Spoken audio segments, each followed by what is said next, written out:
Good afternoon, church. It gives me great pleasure to be in your midst today. As Pastor has said, in the Bible, there are two sets of people God put in charge of what should happen in the city. And he always turns around to hold them accountable for whatever everybody else does, including the king. The first are the priests, the men of God in the land, the prophets. And in those days, you discover that the prophets were always away from the city. Any day the prophet comes to town, the king is shivering. He wants to know why the prophet came to town.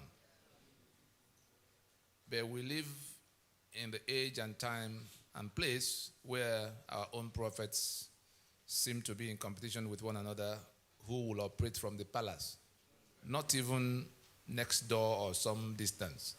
The other ones lived in the wilderness. The king always prepares himself before he can go to them, if he has to go to them in emergency. But if perchance they have to come by themselves, the king is not able to sleep until they leave. The other set of people, the ones they call the scribes, are the lawyers. You know what? The king does nothing except it's written down by way of a statute or some decree. And it is the lawyers that will do that. It doesn't just go writing it, because it is something that stays, something that might cost lives, something that might change destinies. And so, when you look at the references to the performances of those two, the prophets and the scribes, you will see the responsibility that rests on them. But where we are is that in this land, in this our Nigeria, they've failed, and that's part of why we're where we are. But what do we begin to do? Like Pastor already said, the reason he asked me to come to join us today, in the midst of so many other things waiting to be done, is so that, and I'm going to plead with us, whatever we knew about this matter before, let us put it on one side of the table and listen with open mind.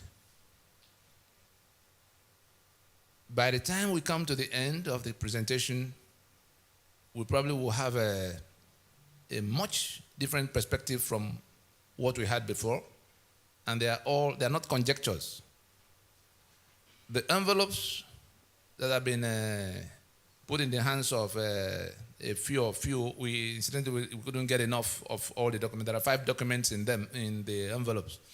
And those documents go to the root of what the problem is. If we can relate with those documents, it is within our reach to spread it around on such a scale that those who have been tormented in this union will receive a new life. Something will give way somewhere. We also have there are things that will come on screen, the ones that are in other forms, not easy to print like this, so we could see, because they are all verifiable things. By way of further introduction, yes, I'm a lawyer of 26 years with specialty in jurisprudence, and I've been on this task for quite a while. I set out as a young man to be a military pilot. I should have been flying jet fighters. I read all the physics and chemistry, mathematics of this work, and still teach them. But by some providence, I ended up in law. And I didn't understand where that was going until in the final year when we took the course. Are there lawyers in this house? Any lawyers, please? It's a practical, and if you have your telephone with you and you have internet access, I will also encourage you to switch it on, because we'll make some quick references to things you can verify. I want you to be able to go back to your station and confront whoever comes to tell you any other thing. It doesn't matter what that person says he is on the matter, you know. We will go from, like doctors will do, diagnosis, prescription, and then the treatment. The reason why things have remained upside down here is that we've not gone to the right diagnosis. Some will say, oh, it's corruption. Far from it. You know how the Western world solve their problems? When they say, oh, it's corruption, somebody will ask, what is corruption? How did it come? Where is it coming from? Your body is hot. Somebody says it's malaria. Somebody will ask, what is malaria? You then find out it is mosquito that is responsible for it. They will go beyond that. Some of our people will just go and buy a net or buy a broom or something to stop mosquito for one moment. Anybody who wants to solve malaria goes all the way to stopping mosquito from breeding in the neighborhood. It's as simple as that. If you don't, the next mosquito comes, you are down to your malaria. So if you talk about corruption, you will have with you right now under this roof where it is coming from. And nothing will change, no matter how much you shout, until it's uprooted. As it is with corruption, so it is with the killings you see in the Middle Belt and elsewhere. So it is with the infrastructural decay that you see, whereby there are no roads, nothing seems to be working anywhere. What we've done in the last 20 years, to probe into, because I ended up from the law, I had my bit in court, and I ended up in the oil industry. But I left the oil industry in 1998 on account of this. Upstream, I left from senior executive position in the upstream. There's nobody left in NNPC today who can argue with me for 10 minutes on national television on what it costs to produce crude, either on land, in the swamp, in the sea, on the desert. I've dealt with from what you call seismic studies, where you are looking for where you could find, to all of what you do in well development, to what you do in piping it around and processing it until the time you transport it and sell. But why did I leave? Because I came face to face with the document by which Shell and Mobil, Egypt, Earth were operating. And I said to myself, what could this mean? Does it mean we're not the owners of this land, that these foreigners will dictate the terms by which they operate? I'm sure you've seen their signposts, those of you who came from Port Harcourt area. NNPC Shell joint venture, Shell operator, Earth. Anyone you see, the operator is foreign. You have a business, a joint venture. You are not to know what it costs to produce whatever it is that joint venture has to do. It is that foreigner who will write down whatever he writes down, and whatever he declares as profit is what you now share. So I began to ask myself, how did we get to that? And it's not a 2-year contract, it was a 50-year lease. Signed off between 1967 and 1969 by people who could not even read properly what was written, under circumstances in which they just signed first and it was explained to them later.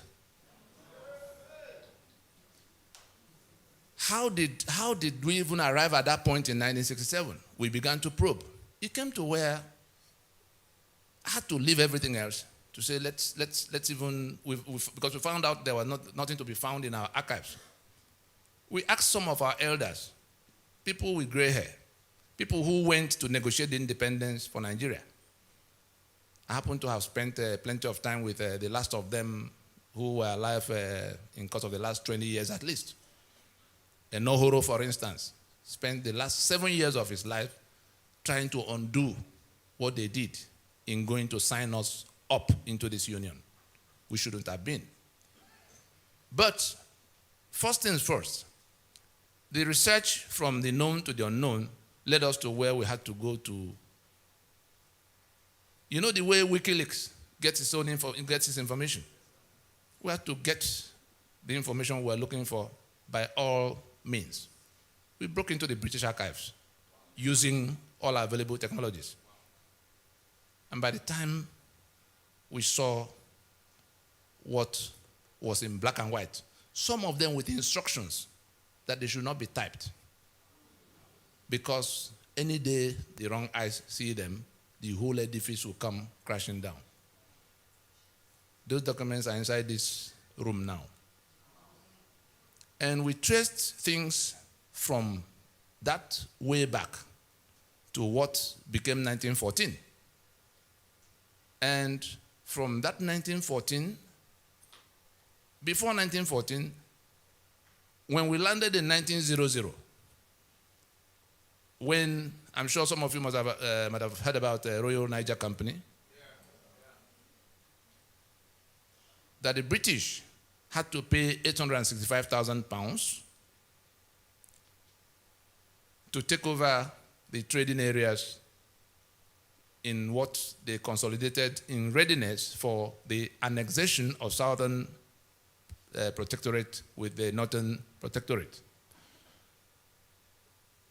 That question of paying £865,000 at that time, somebody bought something from somewhere, and that person is still the owner of that piece of estate. Now your country, okay, take me to the map. No, not that. The ones in black and white, the one of 1912. The ones in black and white. Scroll down, you'll see. But let's go on until they get there. The Nigeria you have, yes, hold it there. The Nigeria you have is a joint venture. You saw Prince Charles the other day, and he came. You saw the sitting arrangements. We've not moved from where we were as at that time they created the union. It was a business venture. It was the trade of the era to go to wherever you can, beat them down, take whatever you can. So the British, the French, everybody was doing their own everywhere. But what became Nigeria was where the British had come towards this axis, and they managed to make their first landings. I'm sure you know about the Lagos colony of 1861, how Kosoko and Dosumu, like that, the oil rivers. They came from the Atlantic waterfronts, entered into trade treaties and protection treaties with some of those trading partners in little bits and patches. Those treaties, dating back to the 1840s, 50s, 60s, and all of that, was what the British had in their hands. At the time, they were pushing northwards because on all the other sides,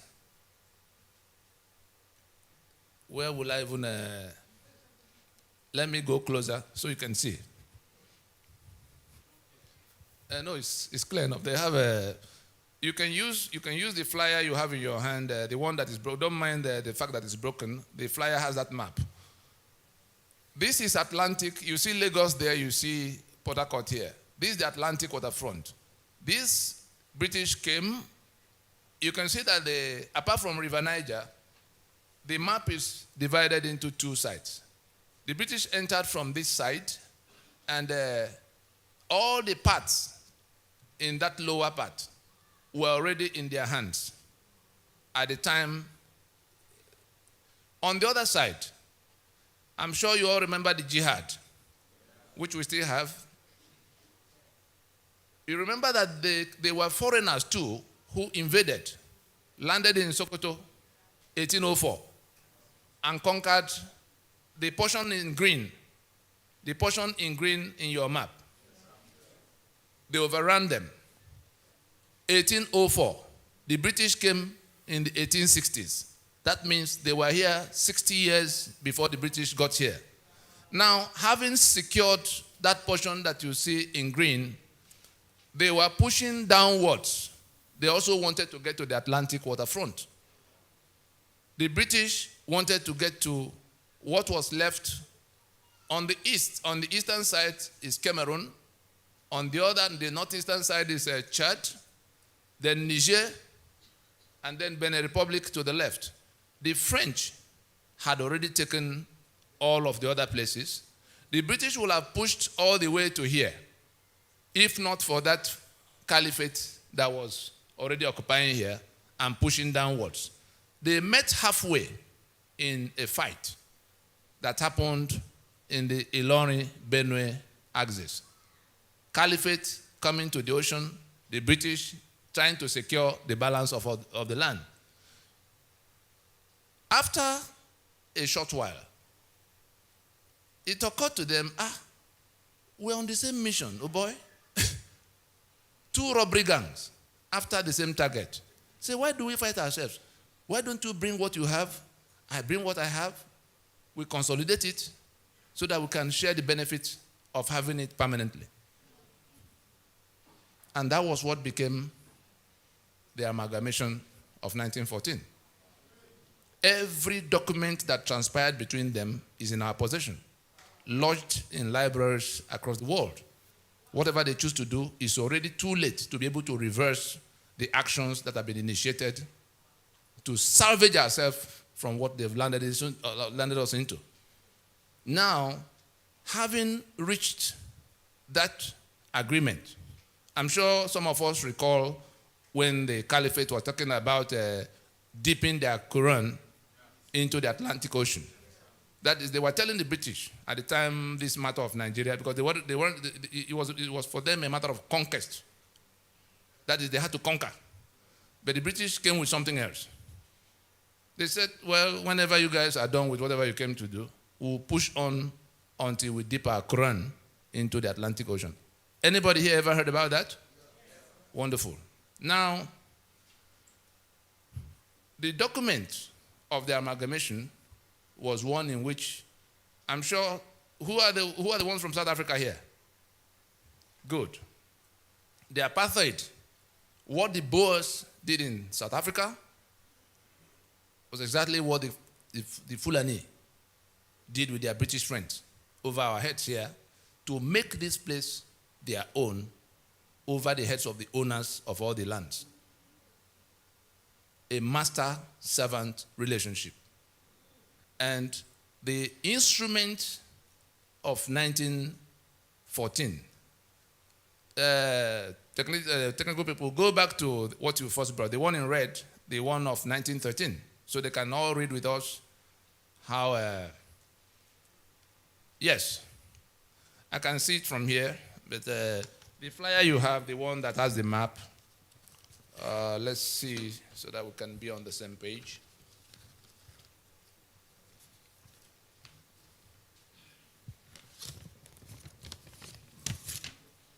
Yes. If you have the flyer, read from the flyer. Otherwise, you can read from the screen.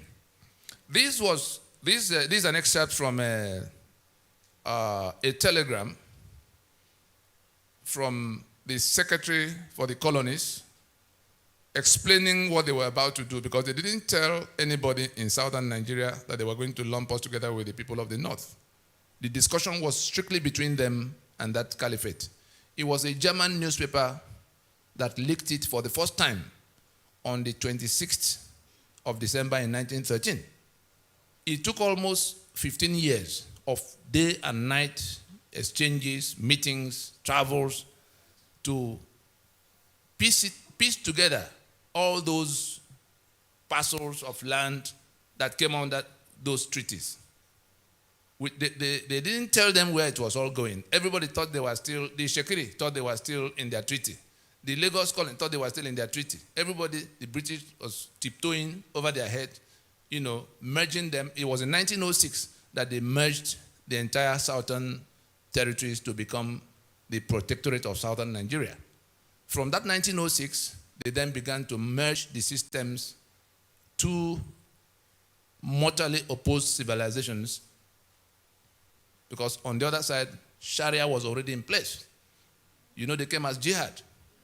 How do you create one political union with a group that owes it a duty of faith to kill the infidel? That duty never changes. No matter how you settle all the other things, the duty will never go away. You are the infidel, you have to be killed. They have a right in that their faith to lie to you. They call it taqiyya. They deceive you into thinking you are in another business until you get killed. And they are also of a feudalist worldview. You know what feudalism is? All men are not born equal. No matter what you do, what you achieve, you are no more than the slave you are to them, even if they have nothing or no education. Between the two, a terrible alchemy that as a slave, you dare not compete with your master for the ownership or control of whatever. The slave does not have a right to anything, no right to property, not even right to life. You can do away with your slave, kill your slave. And that was the civilization that was already in place, and the British knew. But they were also, they too were, what do we call them? They were feudalists too. And one thing led to the other. Eventually, they were able to piece it all together. That I'm now reading from that cablegram. Secretary of State, Secretary for the Colonies, his name was Harcourt, the one after which Port Harcourt was named. He says, in explaining what was about to happen the day before it did come public, that we have released northern Nigeria from the leading strings of the treasury. The promising and well-conducted youth is now on an allowance of his own and is about to effect an alliance with the southern lady of Minsk. I have issued the special license, and Sir Frederick Lugard will perform the ceremony. May the union be fruitful and the couple constant. Secretary for the Colonies, Lord Harcourt, boss of Lord Frederick Lugard, referring to the import and purport of the annexation of the then Protectorate of Southern Nigeria to the Protectorate of Northern Nigeria. So what they reported to you as amalgamation, as if there was some coming together of equals, was actually an annexation. And the purpose, what the British came to do, back to that map, please. Back to the map where what the British came in search of were all on this axis. But the people they met here provided resistance. You know what they call resistance? They fought and fought and fought to make a landing. I'm sure there are Yoruba people here. I'm sure some of you have had your song many, many times. If I begin it, will you be able to join me to end it? It begins, Eyo, eyo, eyo, eyo, eyo, bantawa, tó ń fi góòlù ń ṣeré, àwa ò lè sanwó oníbodè, òdìlé. The clause I want you to take from it, àwa ò lè sanwó oníbodè, òdìlé. Your great-grandfathers fought the British for years and years, preventing them from landing. And your song you sang now was the victory song composed We will never pay custom duty to these foreigners on our waters.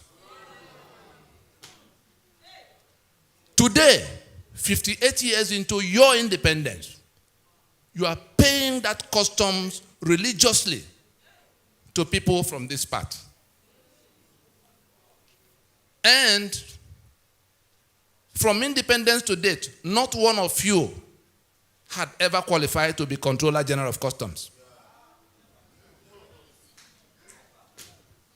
Now, I can give you up to 20 of these kind of examples. Who has ever been to Lagos Island, the Victoria Island here? Does anybody know where Bonny Camp is? Does anybody know where Eco Hotel is? The road that goes from the front of Bonny Camp to Eco Hotel, what's the name of that road? Ahmadu Bello Way.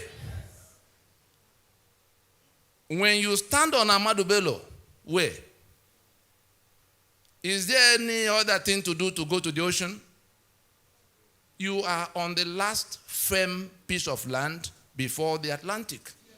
Have they not dipped their Quran into the Atlantic? Who collects the rent? The landlord or whoever? It's not the landlord that collects the rent. They take away over 2 trillion from these port operations every year. I won't call it misfortune. It so happened that a few months after Tinubu handed over to Fashola, we were at an event. He sat next to me. He was to speak before me. He finished, and I took over the microphone, and I asked him, I said, Governor Emeritus, in the 8 years you were governor here, what was the maximum sum you got from federal allocation? He was quick to remember. There was 73 billion naira. I had documents with me in that event showing that in all those 8 years, Nigeria did not take away anything less than 1.6 trillion as from port operation alone. 10% of 1.6 trillion is 160 billion. 5% therefore, 80 billion. Lagos getting 73 billion in the maximum meant that Lagos in those 8 years did not get even 5% of what Nigeria was taken away from their place. The event collapsed. It was at Blue Roof in Ikeja here. The event collapsed when, amidst all that noise, because I had come to tell them what we were doing, that if we do not act together to recover this land, you are not only going to remain the slaves you have been since that time, they will kill you and take your land and become the new owners to eliminate future claims. At the time these things were happening, we had also, in this project, we had also gone around the country whispering at that time to the other people who were in the same danger. Nobody will listen. Back to how we've arrived at 1914. Therefore, Nigeria was, as at that time, intended to be a marriage between the northern and the southern lady of means. I'm sure you hear about oil industry, Ijo, blah, blah, blah. Who has been to Owerri here before? Does anybody know where they call Shell Camp in Owerri? Is there anybody here who has ever heard about Shell Camp in Owerri? There's a place called Shell Camp. I'm sure you do not know that Shell was headquartered in that place for 42 years, going to Port Harcourt in 1960. And it's not a small facility. You know the Modotel Hotel that has become Rockview? That's the gate area. Government House Owerri, the whole of that government house, was inside that facility. Avanikoku, the university, was inside that facility. The Federal Medical Center after the university was inside that facility. That's on one side of the road. On the other side, the whole of that mobile police camp, all the way to back of prison. All these listed were fenced together as the headquarters of Shell for those 42 years. They went to Port Harcourt in 1960, and M.I. Okpara, as Premier of Eastern Region, bought that property. Then Owerri was a provincial capital. Why did they go to Port Harcourt? Because the pretense that they were dealing with some Niger Delta, some people that could not be properly described. They just wanted to create a woolly condition around that discussion because the Igbo fought them. Ovarewe, the Oba in Benin, you know how it ended. The King Jaja of Opobo, the one they had to send on exile, who migrated by himself from Amiibo, next to Nkwere. That's where he came from. Now, what was going on? I'm sure you know Rumo Mashi and Rumo this and that and that. That was when, and why did they do that? They had sold your oil for 50 years before they declared Oloibiri. All the story you hear about Oloibiri, false. This oil was used in the First World War, in the Second World War. Undeclared. It was property of Nigeria was their colony, was their property. So you couldn't go quarreling with them for whatever they did. But in pretending that it was not so, clearing out the history books, I've had the misfortune of meeting with governors from the place and senators who did not know that this was the case. They believed Oloibiri with all their heart until I confronted them with the documents in our possession. And they went cold, ashamed because they were gray-haired men who were supposed to be telling their grandchildren. They did not know. And this pretense, you remember Willings Commission, 1957-58?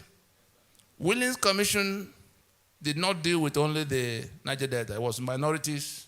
I'm going to bring out 3 things from there so that we can move on to how we landed on the constitution we have on the table now and what we could do to wriggle out of it, except we want to submit to be killed, because that's what is coming our way. If we don't do something to stop them, what they are doing right now is what ISIS set out to do with Syria and Iraq. ISIS operated from the flanks. They are operating from the government house of Nigeria. When you hear Danjuma come out to shout that is ethnic cleansing, you think Danjuma was joking? Ethnic cleansing means so that there will be no future claim. They wipe you out, resettle their own people there.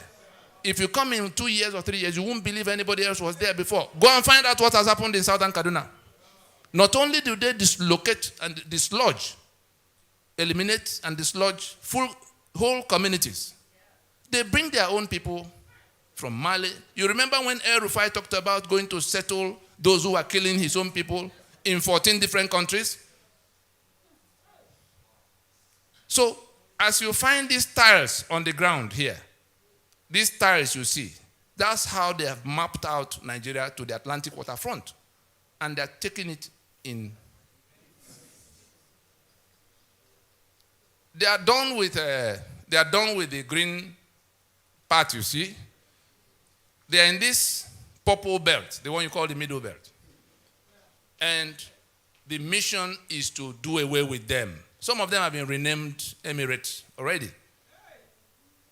Is that not the case? Now, so that we can keep the trajectory, the next thing you find on that, when independence, was coming, And the independence didn't fall from the sky. The independence was where people from that southern part began to resist them, to say, look, you can't continue to govern us here. All of those who fought them, can you remember anybody from the north who was part of the fight? Enohoro, Mokugokoye, Awolowo, Osita Aguna, name them. They were all from the south. And these guys now, the British now decided to, independence, yes, you will get. But your situation will be worse than it was when we were here. And what they packaged as independence in 1960 was a bogus thing. Go back to the first map.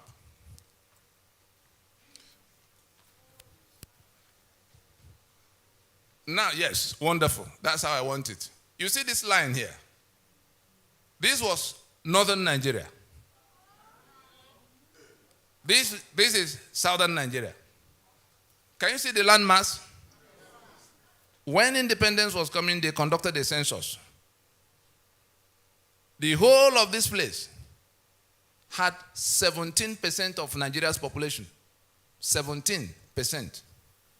The British, because of what they had in mind to create, a political structure that will make this one's permanent majority in all political decisions to be made in Nigeria, so that they can sit in Buckingham Palace and talk to Sokoto Palace and take whatever they want in Port Harcourt and Lagos without talking to any of you troublemakers. That's the whole purpose. And they've had it for 100 years plus. And we're still here swearing to defend and uphold the constitution they imposed that make us slave. Imagine, my brother from South Africa, imagine in 1988 or even 85 that blacks living in South Africa, I'm sure you remember the Bantustan arrangement. The Boers were able to convince some of the black people that, look, you can't do anything about we being here. Why don't you just go one step at a time, slowly? They said they will give them primary education up to maybe standard 3 in the first instance. Then after so many years, they will go to standard 6 and then go. It may take about 50 years before they come to where they'll be qualified to go to any higher institution. And people bought into it. And they began to treat them, the discrimination was already there. They now began to give those people who agreed with them some little benefits. And they became those people who were working with them to go slowly, became the biggest impediment on the way of the anti-apartheid fighters. I attended Henry Oka's trial. I addressed the judge in Johannesburg for 2 hours, 35 minutes. I had 53 cameras, beaming live, TV cameras, CNN, Al Jazeera, all of them. And I told them the story of South Africa because the trial they had come to conduct was an attempt to replicate for Nigeria what was done in South Africa, to make master-servant permanent.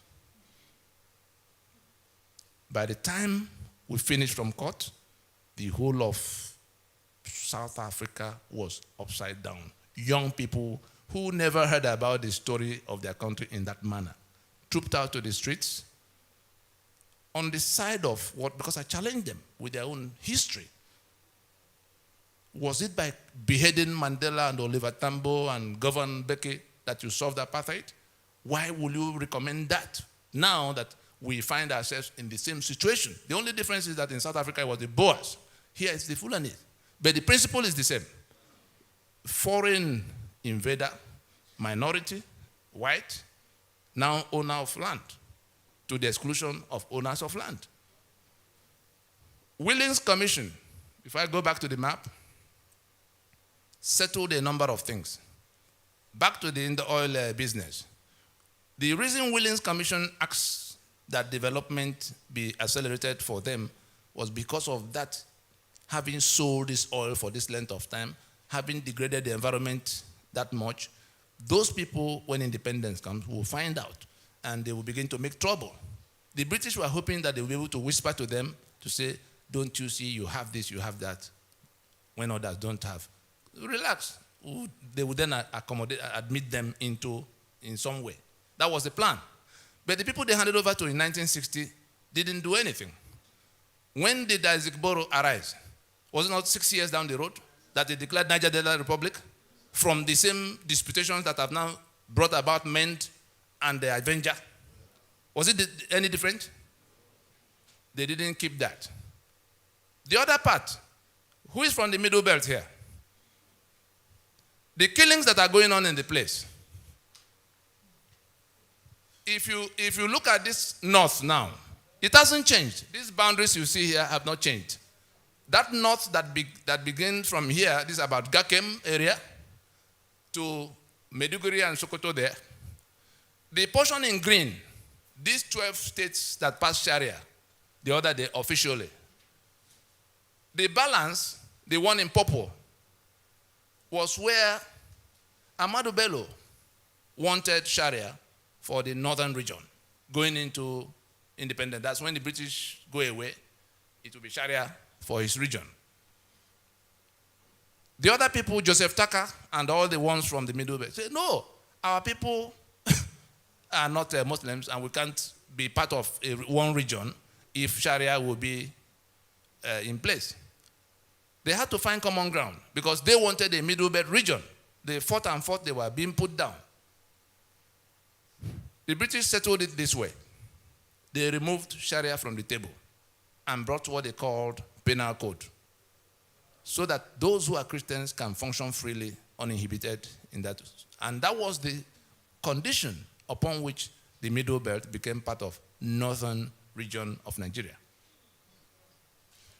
Therefore, from the day in year 2000 that those 12 states, the portion in green in your map, from the day in year 2000 that those 12 states simultaneously imposed Sharia in their contiguous territory, they had moved away from that foundational agreement.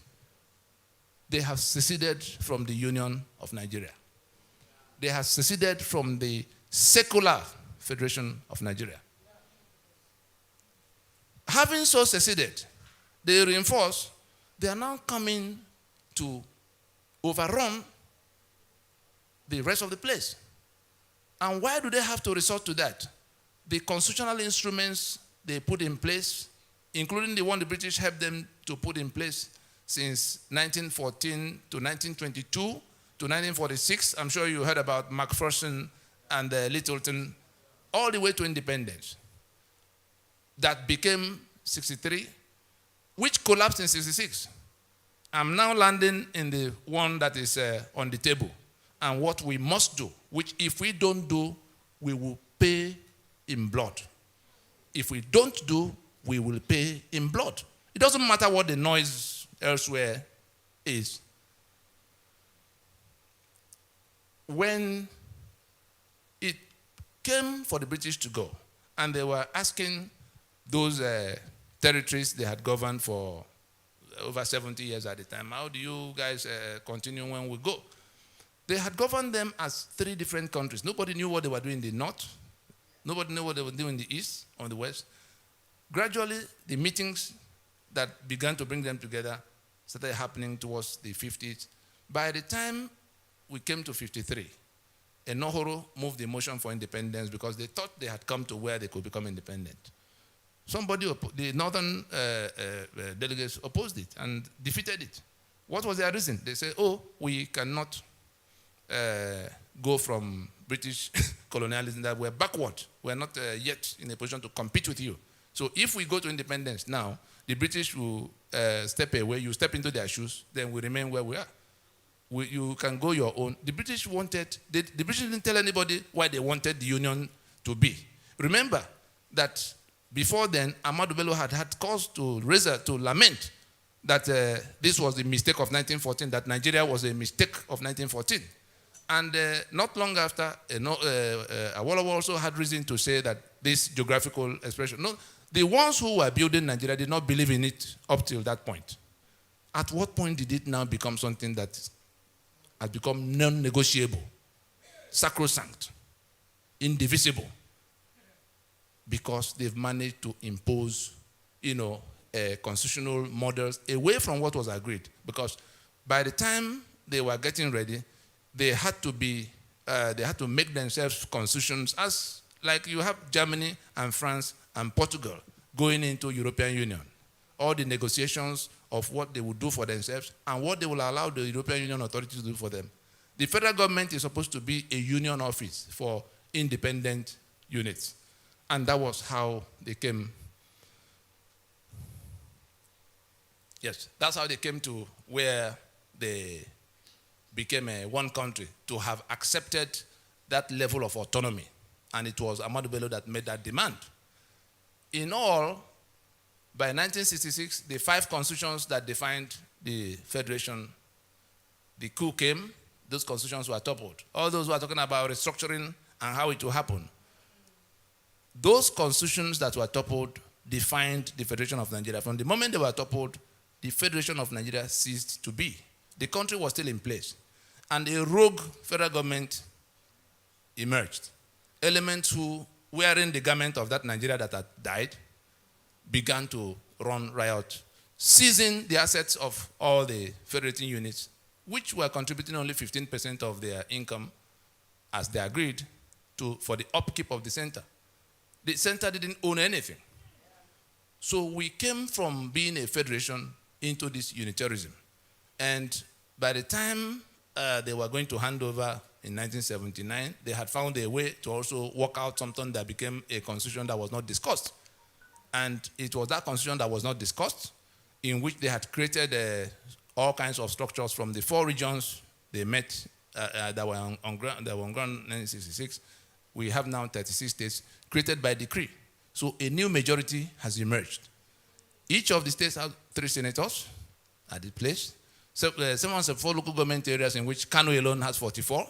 And Lagos that had the same 20 local governments with them at the beginning is still keeping 20, whereas Kano had been broken into Kano and Jigawa. Between the 2 of them, they have 71 local government areas.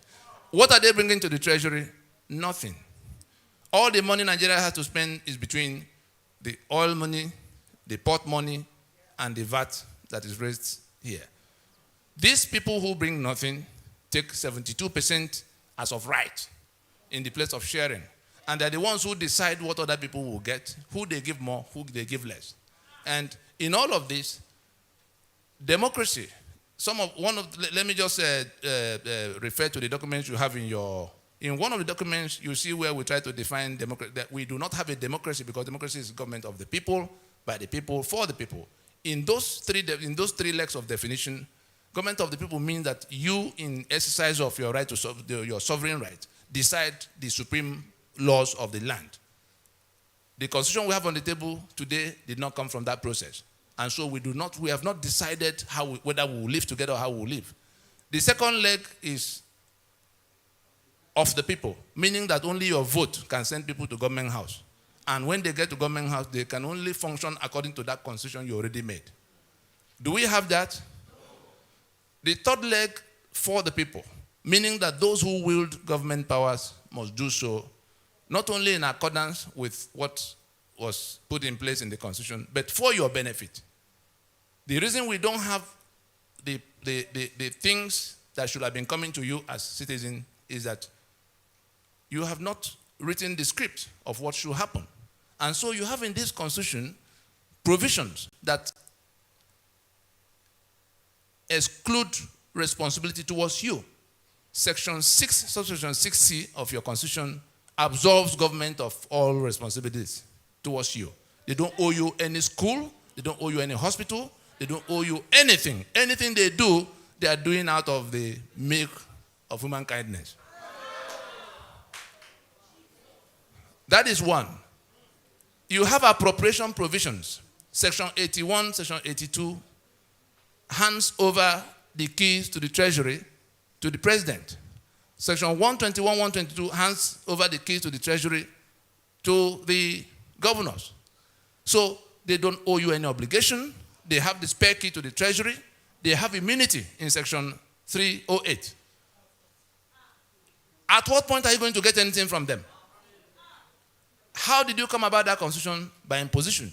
And what all the cry and demand for repairing this place goes to is to say, let us accept we have departed from the foundation of being a federation. Because if we were a federation, Lagos Port would belong to Lagos, oil and gas of Niger Delta would belong to them. The middle belt, where killings are going on unabated, unchallenged, will have the right to defend themselves because they will have guns. The Constitution has 68 items on the exclusive list, all written by decree, that make it impossible for the middle belt to touch any gun. You saw where the governors went crying, and the president said, go home and live in peace with your Fulani of Benin. If we do not remove that from that constitution, nothing will resolve that question. As it is for those killings, so it is for electricity. I cannot generate electricity because it's on the exclusive list. Lagos has 40 million people. It cannot generate electricity. Imagine the day comes that California cannot generate electricity and have to wait for Maine to come and give them electricity. They will leave the union. Imagine the day that Texas is no longer in control of its oil fields. Would they remain in the union for 24 hours? And it's supposed to be a federation. What is a federation? So we're in a fraud now in which the federation that collapsed is being sustained by brigandage, and they have imposed a constitution that we can no longer question. And anybody who says, what are you doing? What was Abiola's offense? Do you know why Abiola was killed? The servant does not rule over his master. So it's not only Jonathan that had to be chased away because he wasn't one of those who could preside. These same people are doing the killings in the middle belt, doing the killings in the east, doing the killings in the west. They are the ones who seized everybody's asset. They are the ones who imposed this constitution. And you join them to go to elections under that constitution. By what constitution would they govern? Anybody who wins in this election, by what constitution is he going to govern? You are reinforcing your enslavement. And if they kill you in the process, it's your ignorance that killed you. We've been going all over the place trying to tell people that this is what is the case. They are not listening. We went to the men of God in the land, without exception, quietly. Sir, here's the problem. If Desmond Tutu did not join Mandela in South Africa, would you not still be in apartheid now? Where are all men of God? If not for people like this, who say, look, enough of this thing being said in quiet places. There's nothing I've said here that I've not said on national television. There's nothing I've said here that I've not said to the faces of those who have been governing Nigeria with this illicit decree. They are committing treason against the rest of us. They are committing treason against the rest of us because they put our signature on the document that sees our assets, that sees our lives. And we say, we have tolerated this document for 20 years, since 1999. We will not tolerate it any further. All of you, by the time they finish the election, less than 1,500 people will be sworn in as the ones who have won in the election. 180 million people are in danger. And they have managed to get you to come be on one side or the other. Put your mind the day after the election. The people who win will have to swear to defend and uphold your enslavement. The summary of what we are telling our people now is that processes had been undertaken. The majority, the whole of the South and the Middle Belt, have been told and shown what the problem is. That constitution must go down. Those who are going to contest under it are doing so for their intestines, not on your behalf, whatever they say. If you do not wake up and go to what will work for you, you are not only going to remain in your situation, they will come to where they turn up at your doorstep with their AK-47 on their mission to conquer. Let us leave it there.